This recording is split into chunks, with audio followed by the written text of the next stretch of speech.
Taste the Daily.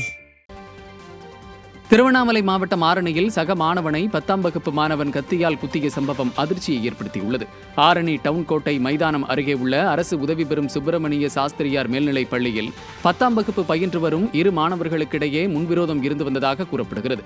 இந்த நிலையில் ஒன்றாக பேருந்தில் பள்ளிக்கு வந்த மாணவர்கள் இருவருக்கும் இடையே மீண்டும் தகராறு ஏற்பட்டுள்ளது. அப்போது அதில் ஒரு மாணவன் தான் மறைத்து வைத்திருந்த கத்தியால் சக மாணவரை தோளில் குத்தியுள்ளார். இதனை கண்ட அக்கம்பக்கத்தினர் படுகாயமடைந்த மாணவரை மீட்டு சிகிச்சைக்காக அரசு மருத்துவமனைக்கு அனுப்பி வைத்தனர். திறனற்ற திமுக ஆட்சியில் கத்தியுடன் மாணவர்கள் பள்ளிக்கு வரும் நிலையில் நடவடிக்கை எடுக்க வேண்டிய பள்ளிக்கல்வித்துறையோ செயலற்று கிடப்பதாக குற்றம் சாட்டப்படுகிறது. சென்னை வியாசர்பாடி பணிமனையில் சார்ஜ் செய்ய போதிய இடம் இல்லாததால் நூற்றுக்கணக்கான மின்சார பேருந்துகள் செயலற்று நிற்பதாக பொதுமக்கள் குற்றம் சாட்டினர். நாளிதழில் விளம்பரம் செய்து 1500 பேட்டரி பேருந்துகளை துவக்கியதாக கூறிவிட்டு தன் வேலை முடிந்தது என கைகட்டி நிற்கும் விடியா ஸ்டாலின் ஆட்சிக்கு இதுவும் ஒரு சாட்சி.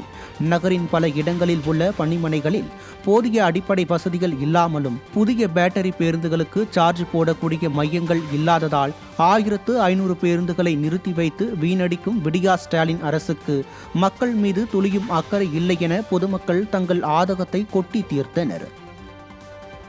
பஸ்ஸே டயத்துக்கு வர மாட்டேங்குது. ஒரே டாபிக் எல்லாம் இருக்குது. மீண்டும் எங்கள் எடப்பாடியார் ஆட்சி வரணும், அம்மா ஆட்சி வரணும், எங்களுக்கு நல்லாட்சி வரணுங்க. பஸ்ஸே கிடைக்க மாட்டேங்குது.